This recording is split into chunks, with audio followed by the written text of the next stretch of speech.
Okay, everybody, in Mormon Enlightenment, welcome to this is going to be, I'm going to try to do this as a weekly interview call. That it's a new thing. If any of you have not yet seen the post that I did a couple weeks ago, I really just wanted to make 2022 for this group all about growth, like growing beyond Mormonism.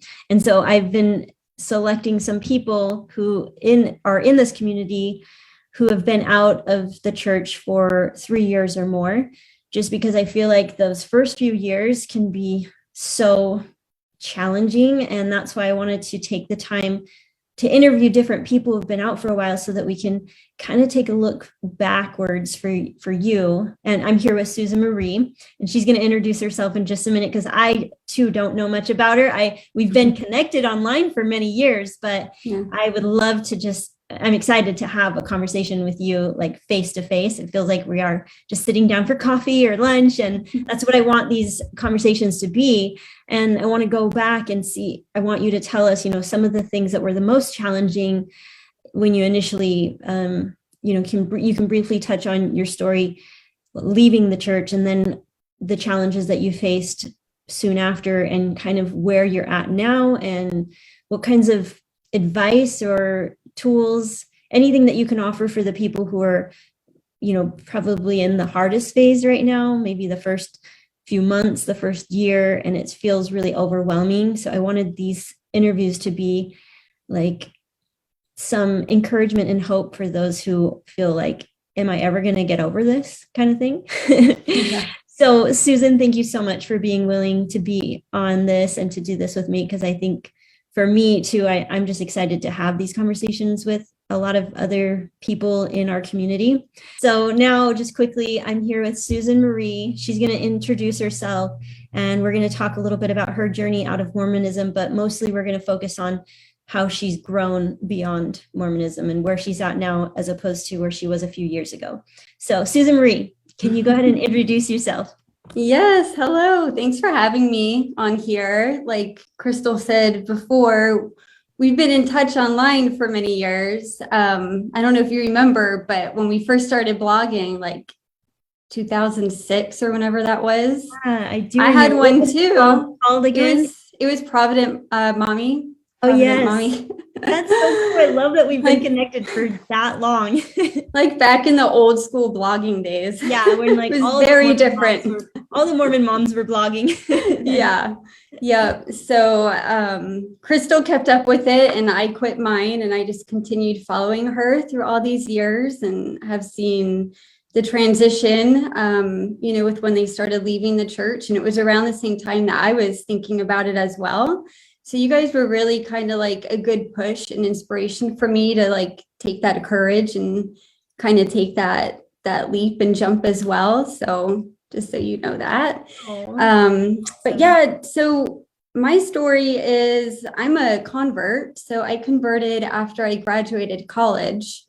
And then I was a member for 15 years when I finally decided to leave. And it was a long process. There were several things that I really liked about the church that kind of drew me in. I was 23 at the time. And one of the things that I really liked was, as far as Christianity goes, they didn't teach straight heaven and hell, because that concept never made sense to me. So I was like, oh, you guys don't believe in that? So that was kind of like hook, line, and sinker for me, because that was a new concept that I haven't heard of in like mainstream Christian type church.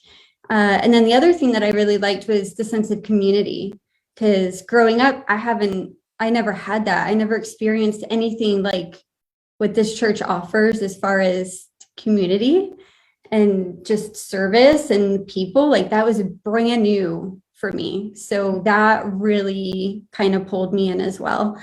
But even from the get-go, I always had some things I was like, oh, I don't know. And then I probably talked to every bishop we've ever had through all the years, because I always would have concerns, and I'd go in, and I haven't had any bad experiences. They were all very nice, but a lot of it was the same sort of stuff. Like, well, some things we just can't understand here. And why don't we focus on the gospel principles and not about the deep doctrine and those sorts of things? So that's where my mind goes. So I'm like, okay, I can understand that and put it on the back burner. You know, I heard all these things.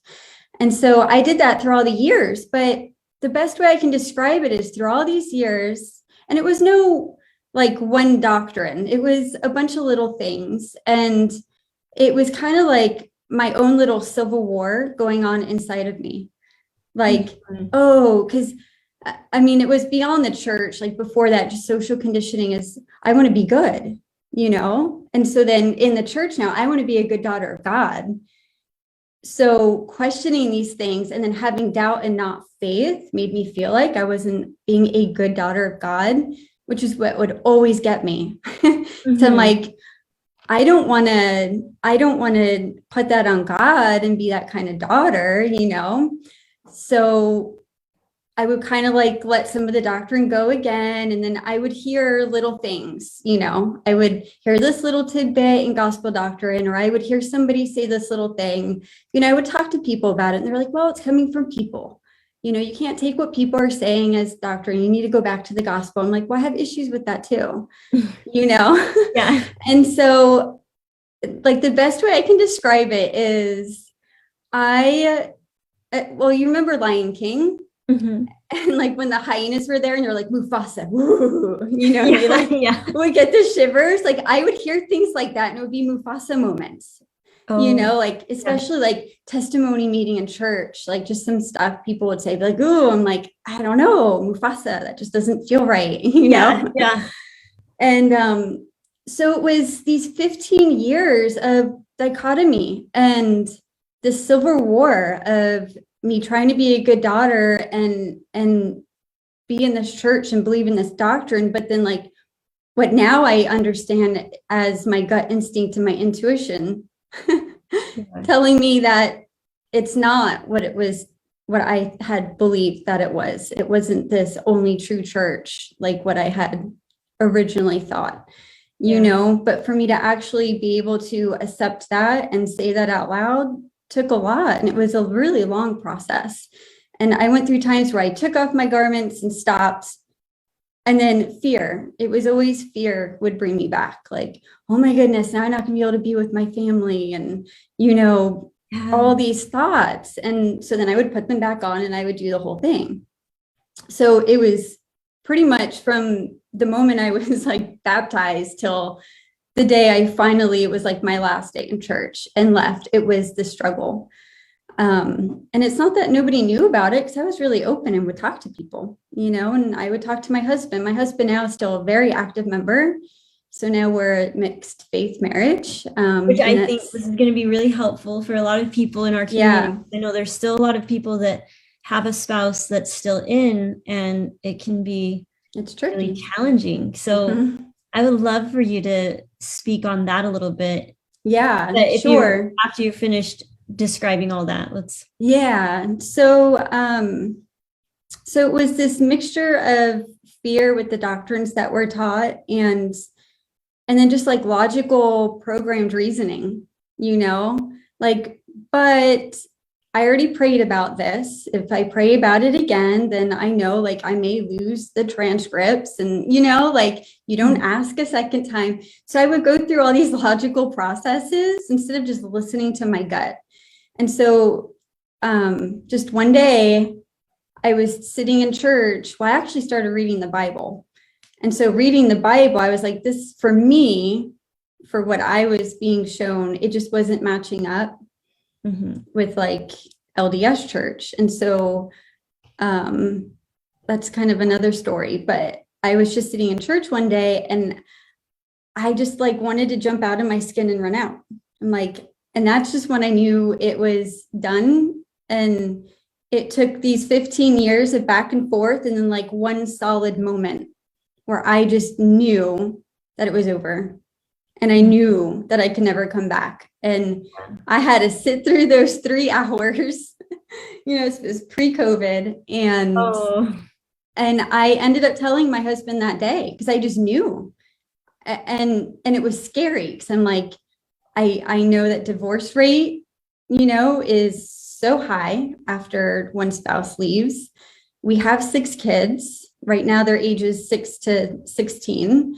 And I'd always be a stay-at-home mom, financially dependent. And it was really scary. But I feel like once we get to that point where and you're like ready, it doesn't matter. It doesn't matter friends you're going to lose, the social connections you're going to lose, if you're getting financial, like none of that matters. I had to be so true to myself and let him know. And I have said these things before in the past. So I was worried he was just going to shrug it off and be like, well, pray about it a little bit more, which is, how this conversation is usually went. Yeah. And so, but I think he could tell that there is a difference. And so he just took it and he was like, oh, he's like, okay. And then that first year was really rough. So how many years has it been now? So it's been over 3 years now. Okay. Yeah. So that first year was you and I are really on the same time. Yeah.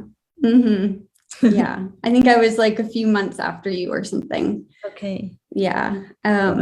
So what I came to realize, that first year was hard. We were arguing about a lot of things, and we finally just had to agree that we're not going to talk about anything that has to do with church stuff or Jesus or any of that.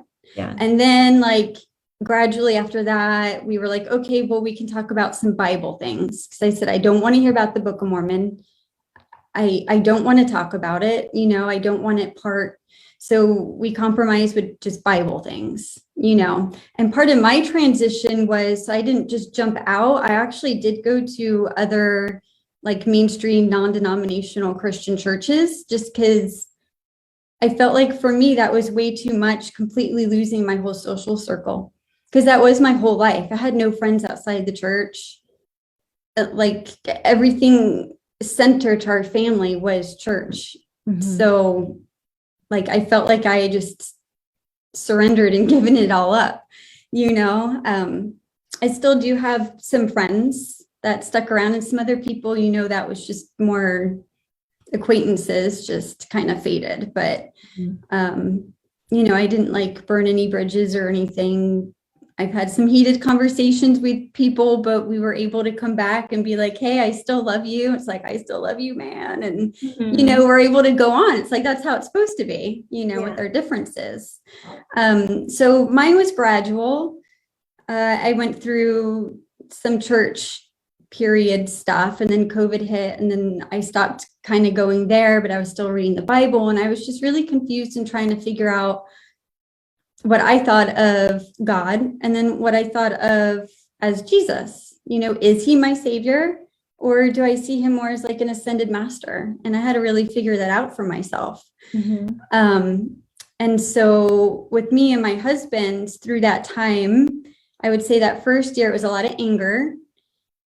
And it was a lot of, especially anger from you or both of you? Yeah. Yeah, both. And I think on my side, I went through a period where it was like, well, I've just found out that this church isn't true. So now I need to go and help everybody get out, Yeah. It's like, and I never went out publicly or anything, just out of respect to my husband, and my personality isn't that fiery, but inside, this is how I felt. And so I wanted to help my husband, and I wanted to help, anybody else that I talked to that was willing to talk to me. Yeah. So I was kind of coming at it from that angle. And then what I realized was my husband was doing a way better job than I was with just accepting me and letting me be me. Yeah. I was like, oh, dang. Yeah.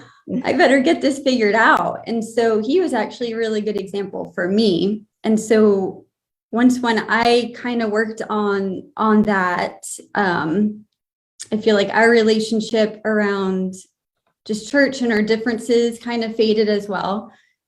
We still have a lot to work through.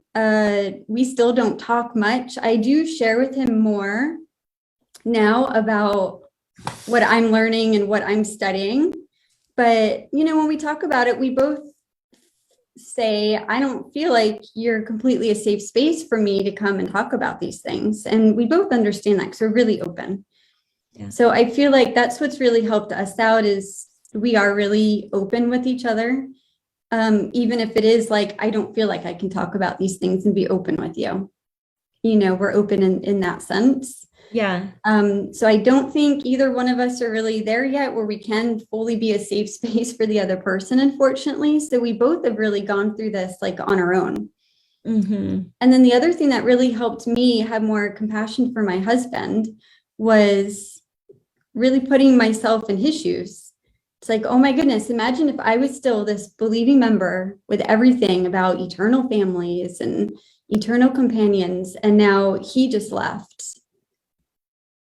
Like, what did he just choose now? That gave me the chills because it is really, that is such a powerful thing for you to do, but it's so challenging to do that because we're so caught up in our own emotions and around the whole, you know, discovering that it's not true and, you know, our own experience, that it is really hard to do that. And I do think it does take time before you can be in that space to be like, okay, how can I support him? How can I just take myself out of what I'm experiencing and try to, for 1 minute, just consider what he's experiencing, no matter what's true or what's false, you know, leave that out off the table and really try to be there for him, knowing that he fully believes. It's so hard to do. It is. And it's intermittent, right? It's not consistent. So I'll have those moments and then I'll have my moments, you know? Yeah, for sure. And I can get back into those shoes, but it is really powerful when you're able to do that. And think about what they have just lost. They have just lost what they thought is going to be, you know, eternal family. Mm-hmm. and all of this. And I think he did kind of go through that grief stage as well when I left. And now when we talk about it, and we both feel the same way, even though I don't have the same beliefs, but it's all going to work out how it's meant to in the end. You know, like just with his beliefs, he knows it's all going to work out with eternal families. I don't believe in eternal families and that concept. Mm-hmm. But I know everything is going to work out the way it's supposed to. So neither one of us, I don't mean to speak for him, but just from the last time we talked about it, it doesn't really seem like it's a worry on his mind and like a loss, like how it was in the very beginning. Yeah. And to touch on a point you said, all of this does take time. I mean, this was over the course of a year, and then everything I'm talking about has been over 3 years. You know, I think we want to so quickly move on to the next step and be like, oh, I just want to be done and over with these feelings and this mindset and just move on to the next stage. And, you know, we need to learn to surrender and just accept with where we are at that time and know that it's okay. And then when we're ready, we can move on to the next step, you know. I love that. One thing you talked about, you were talking about like your gut feeling, which to me was one of the hardest things for me to unpack.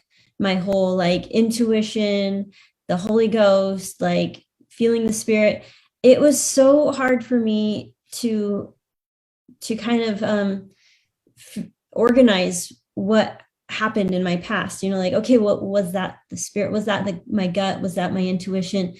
I don't know. It feels so overwhelming and confusing because you feel like you've let yourself down. Like now looking back on a lot of different experiences, I'm just like, that wasn't necessarily the Spirit, or now what I would call my intuition, because it was more social pressure. And so it was really hard for me to distinguish what my intuition is, because I felt like in the past I had been led astray, you know, by my own ego, insecurities, social pressures.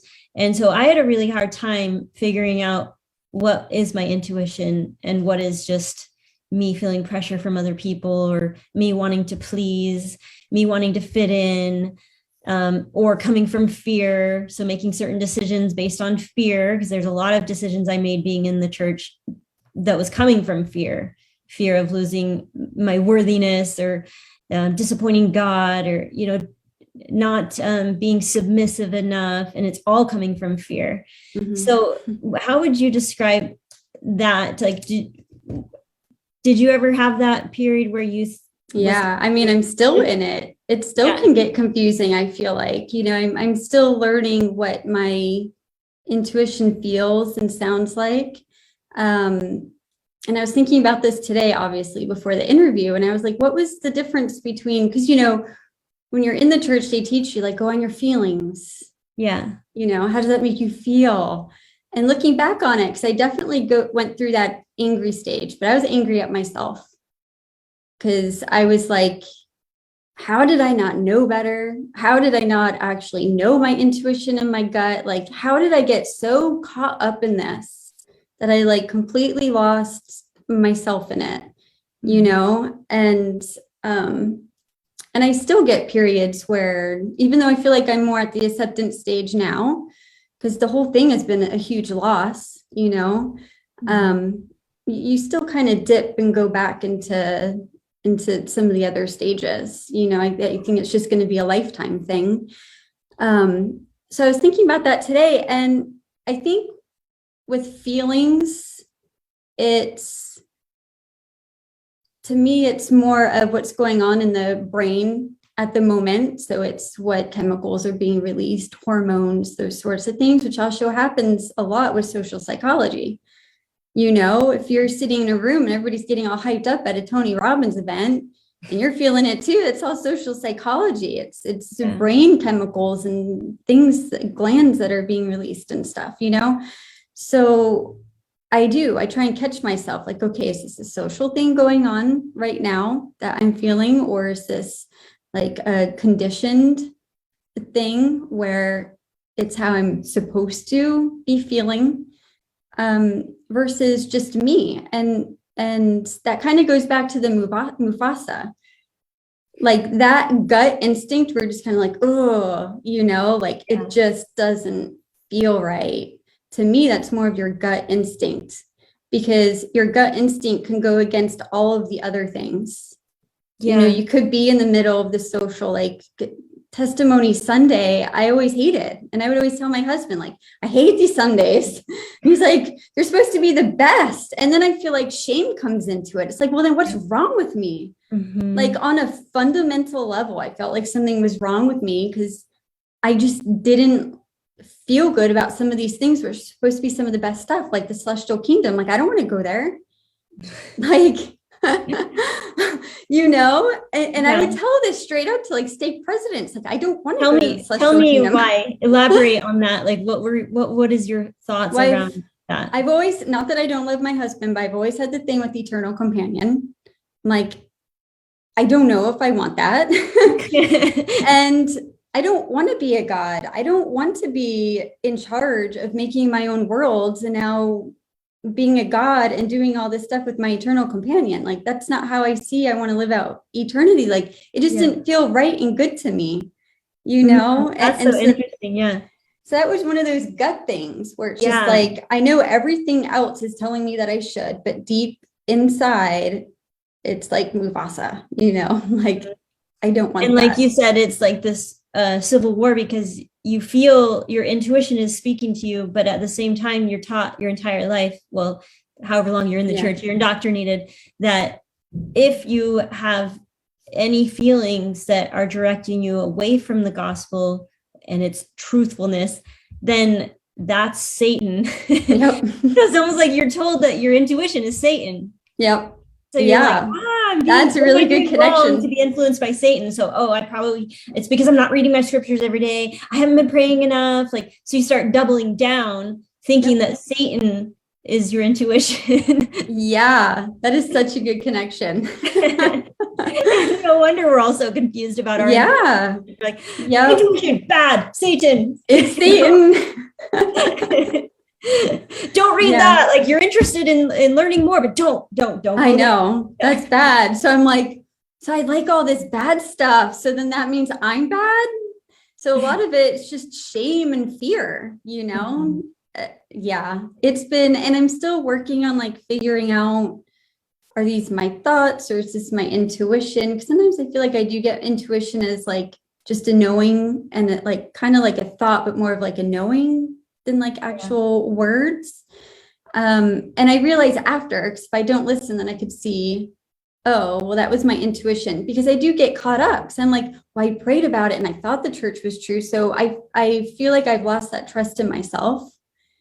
So then when I do get these intuitive things, I don't trust it because I know, yeah, of what I've done before. So that's probably been one of the biggest struggles for me, is just learning to trust myself again. yes. And you know what has helped me around that specifically, you know, when we have all prayed to know if the church was true, and we all felt that feeling like, yes, it's true. Yeah. And that was really hard for me to wrap my mind around. I'm like, how did I feel that if it wasn't true?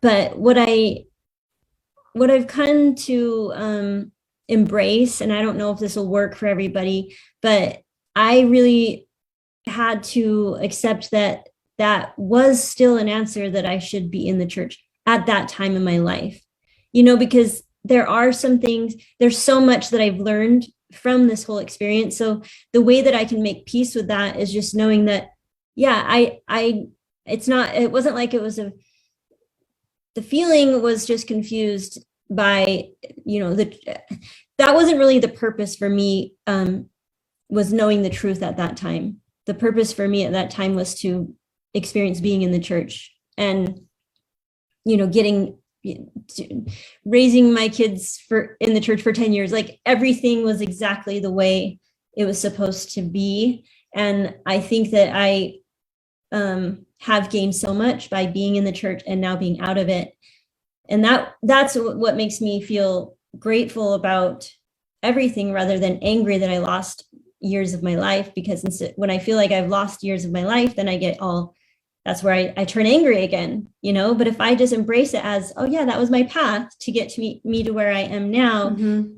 Truth was not really part of the equation. It was just me needing some experience. That's how I can remedy that.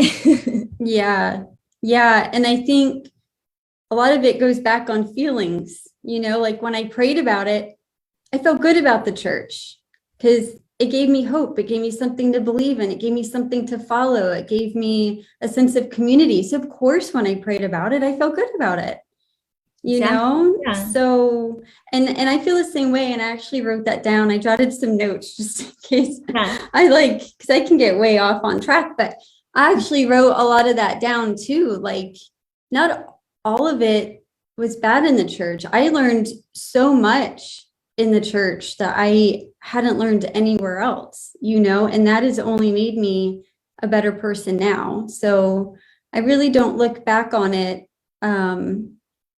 too much now with so much angry. I really don't have any regrets.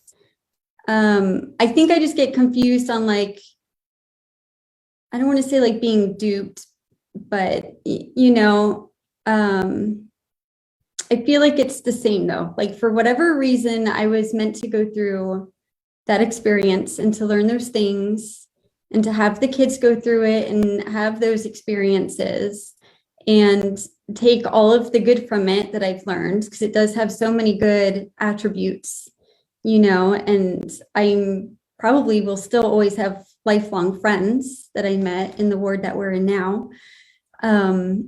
And so I just take all those good things with me. And now that I'm out and on the other side, I just finished my master's in counseling. So I'm looking at trying to find a job now. I'd like to start my own business, but it's complicated until you're actually licensed. It takes another 2 years after you finish school to do supervision. And then I can hopefully start my own practice. But this is something that I'd like to incorporate it with, because there's not too many counselors in the state of Florida specifically for LDS, but any sort of faith crisis or faith transition. I think there is a huge need, faith crisis, faith transition all over the world, because I felt like when I first left the church that it was just me, like Mormonism. Like I felt like, oh my gosh, just the way that I felt as a Mormon, like Mormonism is everything, you know.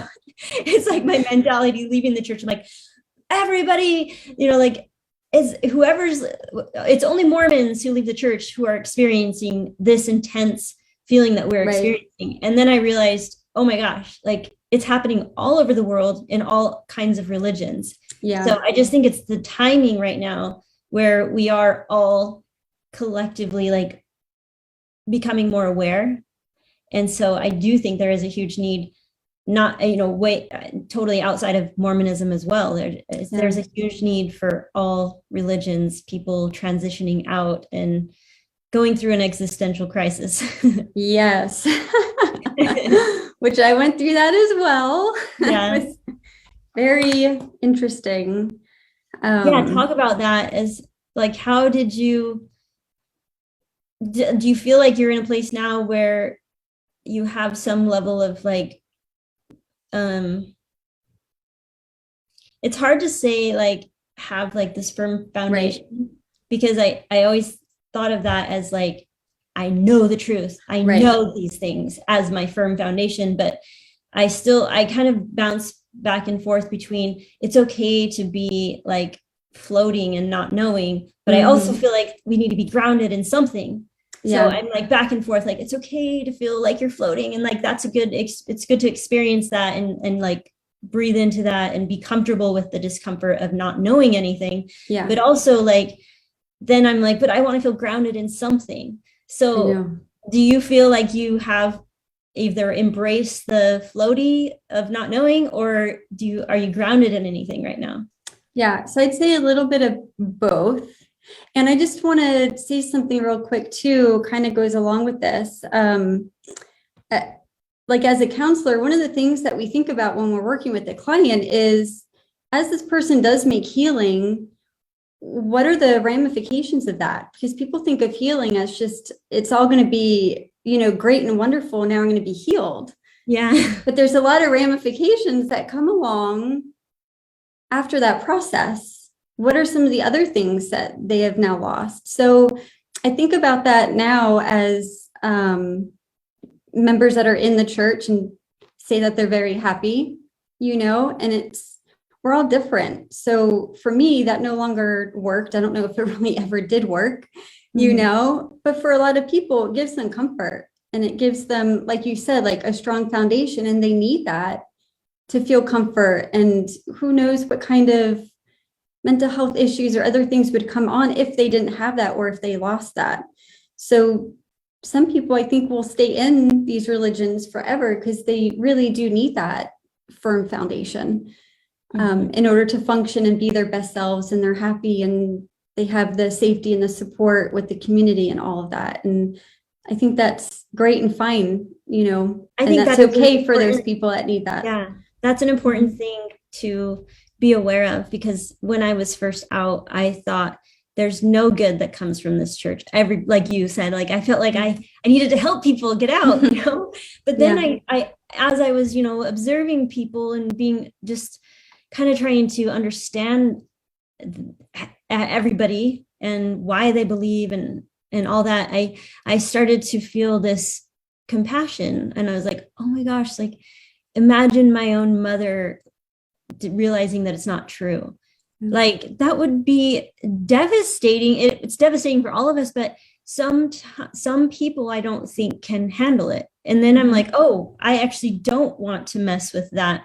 Yeah. Like let her be where she's at, and that's what she can handle it at, in her life. And so I need to be sensitive to that and where people are at in their mental health and what they can handle, what they can't handle. Yeah. When they're ready, you got to leave too. Like, right. And that's the thing, like when people are ready, or if they're having questions or thinking about it, you can be there. They're going to reach out. Right. And I've had many people reach out. They're still in the church, but they've reached out, and I know that they're struggling, and all of it's a process. All of it takes time. And ultimately it comes down to that person, So with that being said, right now, what I found, yes, I went through that existential crisis where it was like, right after leaving the church, I wanted to, I'm like, well, then what is the truth? Yeah. I'm going to find it. I'm going to find it. Yeah. Oh my gosh. I drove myself crazy. I know, like I couldn't find anything that I couldn't tear apart, like everything I could, here, Yeah. like I like it for a minute. And then all of a sudden I go deeper and I'm like, oh, can't trust that, I know. Oh my goodness. Same thing. And I'm like, no wonder why like Kierkegaard and these existential philosophers seemed like they were mad, because they were like so in their head trying to figure stuff out. Yeah. And so it hasn't been that long ago that I kind of went through this. And along with it came like a lot of panic attacks, a lot of anxiety, and just like doom and like end of the world. And you throw on all this COVID and all these new variants and all this stuff. And it's just like, oh my gosh, what's happening? Yes. So it was like, what does this all mean? I know, I might as well just die. I used to believe, it's because Christ is coming, or it's the end of days. Yeah. But now I'm like, what does it mean now? I know. And so I've come to like a blending that's working for me right now. And I'm always a learner. I'll be a forever learner and student, So right now I'm more on like a pagan path as far as cyclic living and like connecting more to nature. And so I found a beautiful women's group online, and we meet like 3 times a month, and like we celebrated Yule, and we do all these things, and it's beautiful. And I'm like, I love this. Are they local? Like, did you find? I wish. No, they're all over. I know. And that's the thing. And that's probably my biggest struggle with leaving, is still lacking that sense of community, which is, I think, why I jumped into looking at other churches so quickly. Yeah.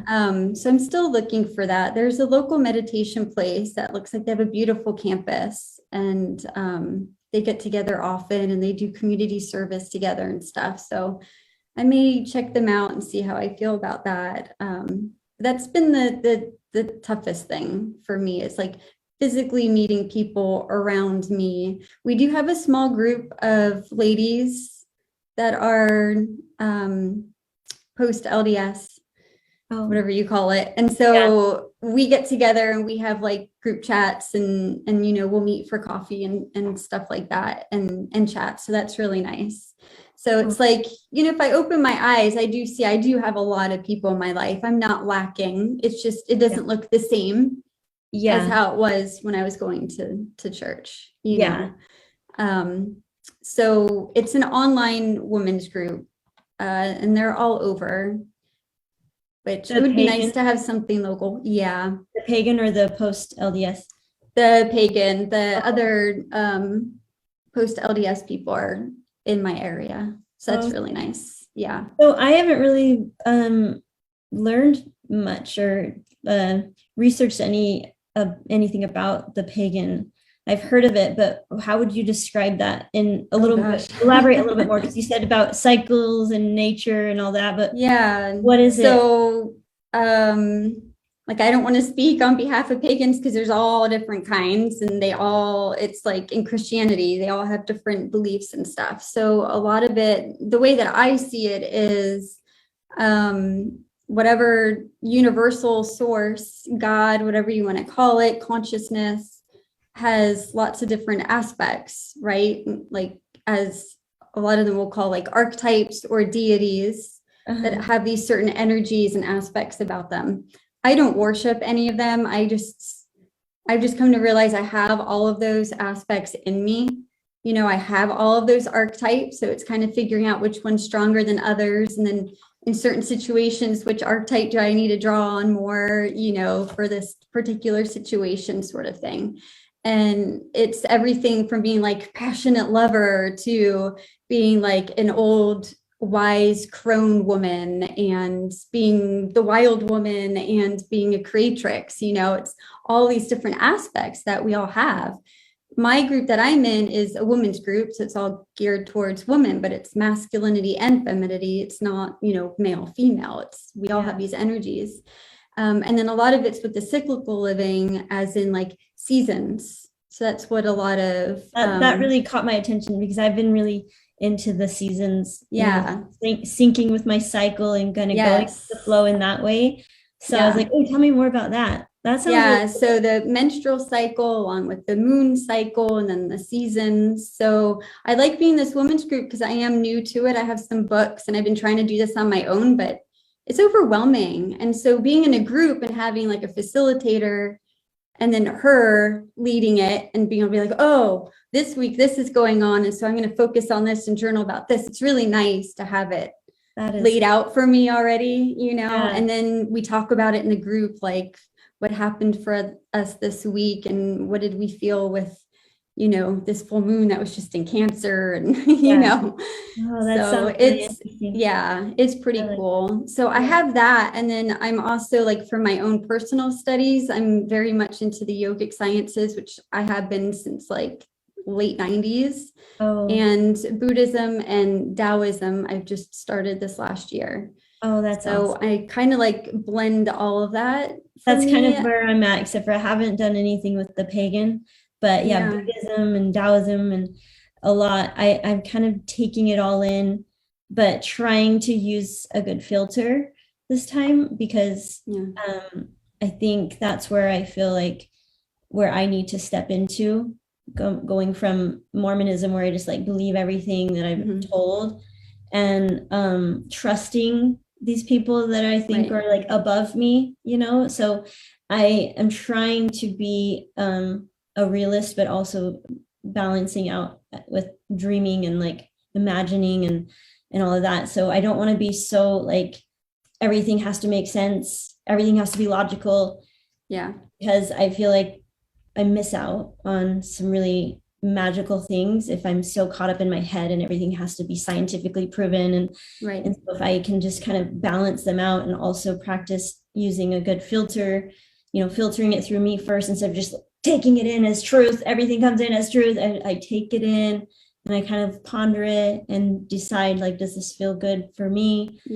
And it's a practice. It is. Like I'm 40 years old and I'm just now learning how to be a critical thinker and not be so naive and trust everybody, And I think I did that too. Like other people know better than me, or this guru or this whoever or this prophet knows and I don't. And I'm like, well, why don't I? I can learn and know these things just as much for myself as anybody else, and probably even better than somebody else telling me what I need. I know what I need and I can tap in and find out what I need. And I think that's what I really like about the Buddhism and Taoism is it all is very fluid, and it's more based on maybe like a value system rather than dogma. So you can kind of just take that as like a way to live morally with values in your life. And at first it gave me a little bit of anxiety because I'm like, but I want to know, like, what is it like after, and after we die, and why are we here? And, and they don't necessarily give you those answers. It's like, we're here to experience and, and I think that's kind of where I've come to it for myself, where I feel in an okay place. Not having the answers is like, for me, I would say I'm more agnostic. I don't think there is any way for me to really figure out God with my human brain. Living as a human on earth, for me, I don't think that's possible to have him or it, whatever, all figured out. But I know that there's something larger than me out there. I believe that somehow we were created. I believe that we have souls or spirits or whatever you want to say. We're energetic beings just with this physical body. Right now I'm believing in past lives and, so it's like, I know life goes on and I don't know how it all works and what that looks like. And I'm at a place now where I feel like I'm okay with that. Because I just know it's all going to work out how it's going to work out. And so what keeps you grounded is just a level of trust that everything's going to be okay. And there is some purpose to life. And that's where I'm at too. Cause I'm like, I have to have some level of trust that there is something to this life. And Yeah. even if that means just here to experience, like that's enough for me. Like I can be okay with that. Of course, I have so many questions, but I can sit with those questions. I just need something. I need one thing, you know, I think, and that I think it's okay to have choose that one thing that you want to just put all your trust in. And for me, that's kind of similar to what you're saying is I'm going to put my trust in that there is something bigger to this life and something greater than us, well, or maybe that we're all part of, kind of thing, Right. you know, not better than us, but we're part of it. Yep. And that is enough for me. And the rest I can just continue to be curious about and right. kind of try to experience knowing those things on my own, gaining information from an education from other people, but still knowing that ultimately I have to have my own experience before I'm going to just fully believe in one philosophy or concept. You know, like I can listen to it and be fascinated and interested in it, but I'm not going to be swept away with it because I don't want to end up in another cult, you know? Yeah, I know. That's probably one of my biggest things too. And that's why I'm like taking stuff, and I've been researching all these things for pretty much the past, well, longer than 3 years, because I was into energetic work and Reiki like when I was in the church, and I would only like tell certain people. And at first my husband wasn't into it. I'm like, I've got crystals all over. Like even when I was a member, I was into this stuff, you know, and I would have books and I'm like, oh, I went into the metaphysical shop and, you know, and so it's been a blending because I haven't found one thing that I feel like sits with me where I'm like, this is it. And especially I think after the experience with the church, I'm like, I don't think there is one thing that's just it. You know, some people need one to help with their confusion and they only follow one, then that's what works for them. For me, blending, because I really like the paganism, I really like the cyclical living, and then I really like a lot of Buddhism and Taoism. So for me, I blend all those teachings for something that works. And I think the meditation really helps a lot because that will quiet our mind, because we can get so lost up in there, you know, but as we meditate, we learn how to quiet all that. I think that's where we really get a sense, well, where I really get a sense of peace, because I'm getting out of all of my thoughts, you know? And I can just let my whole nervous system calm down. And then I just realize everything's okay, you know, like you said, I'm physically safe. You know, where I am, and like everything's just going to work out and be all right. And then I go on about my day. So the meditation is definitely, I do that at least twice a day. For how long? In the morning, I do about an hour. And then at night, I do about a half hour. Wow, good for you. That's really awesome. I'm like so proud of my 10 minutes every day. I mean, I've been meditating doing it, and I'm proud of that, but that's really, I know. Well, I've been meditating since like 1998. So I'm not new to it.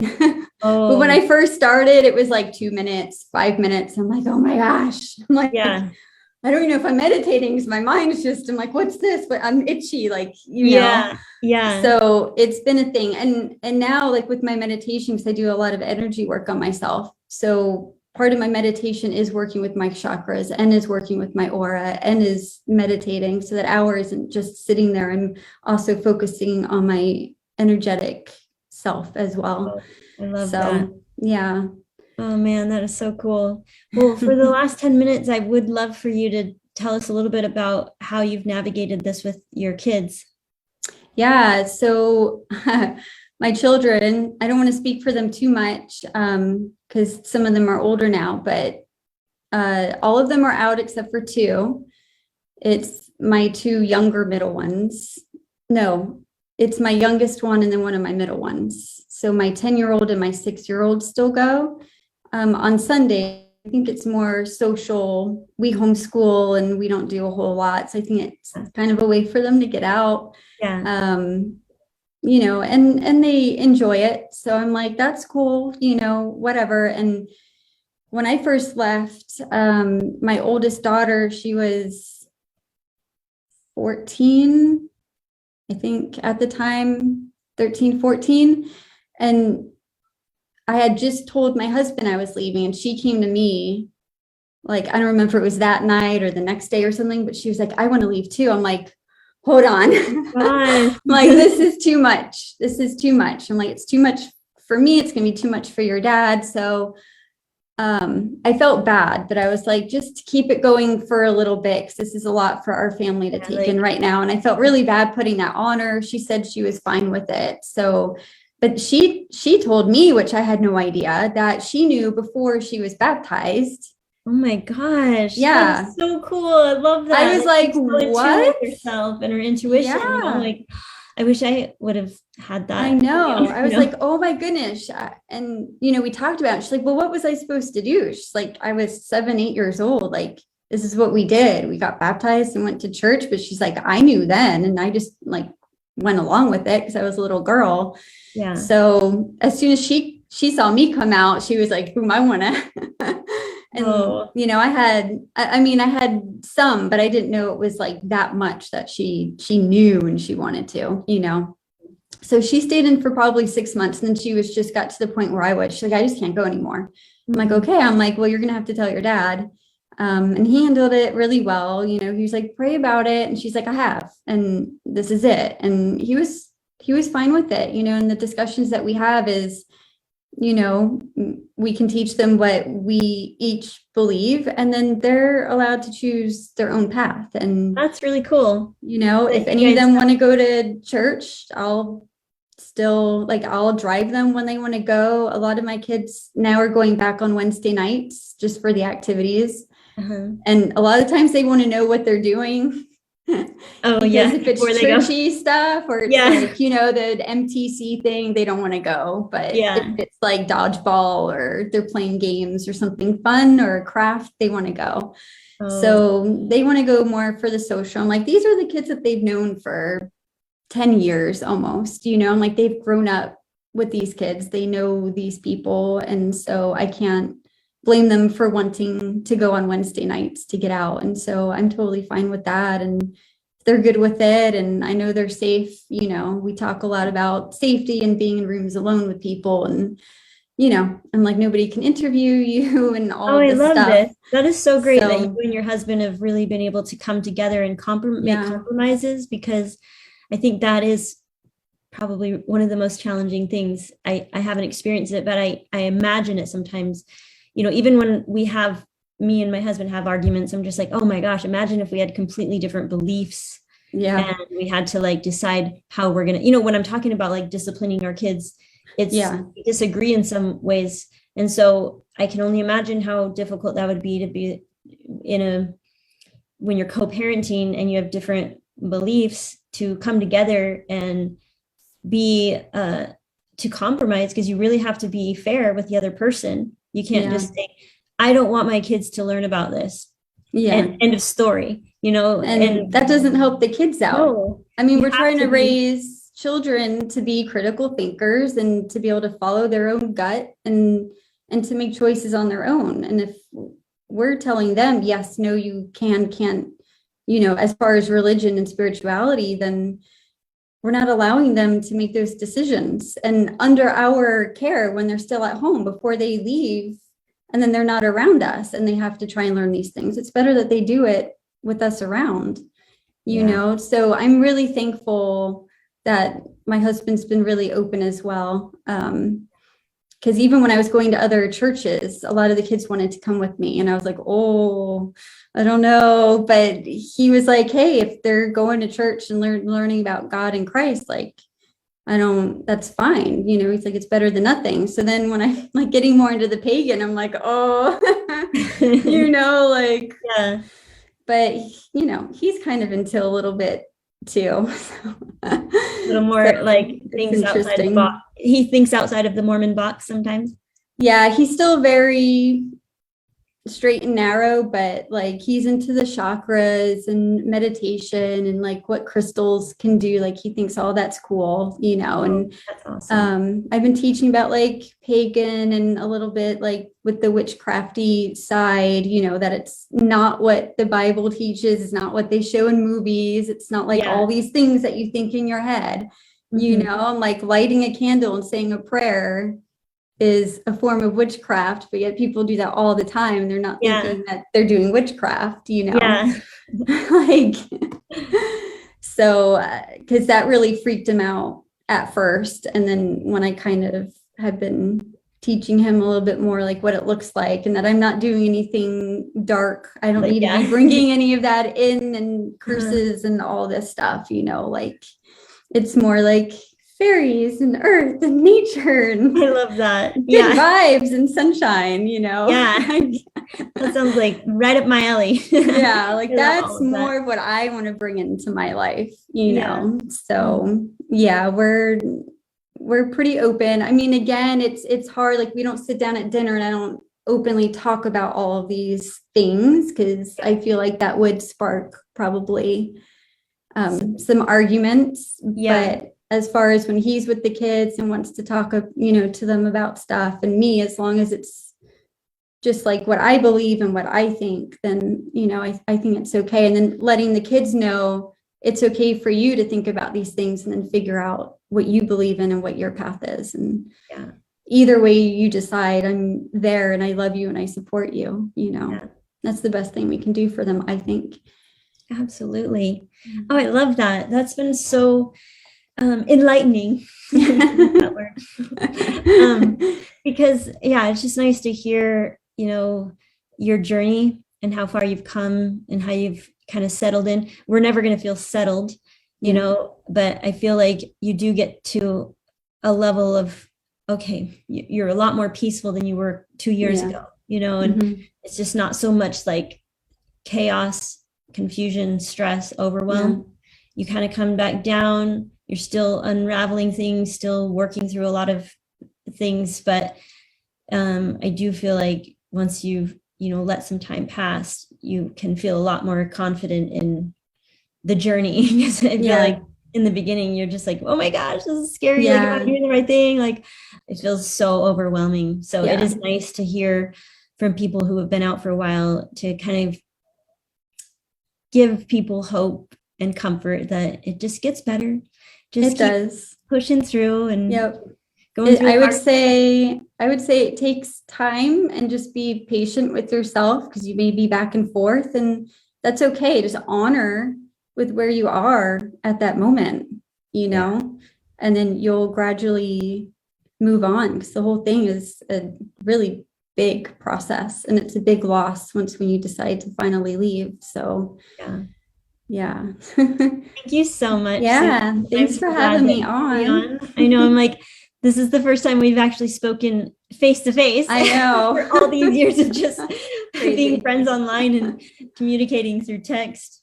So it's really fun to feel like I got to hang out with you today. I know, it was very cool. Hopefully Thank you. In real life sometime that'll happen too. I know. Yeah. Well, my sister-in-law lives out in Utah, so maybe the next time we end up out there, I'll see where you're at. That would be so fun. Yeah, that would be awesome. Well, thank you again, Susan. I really enjoyed our conversation. Same here. Thank you. All right. Have a good day. You too. Okay, bye. Bye.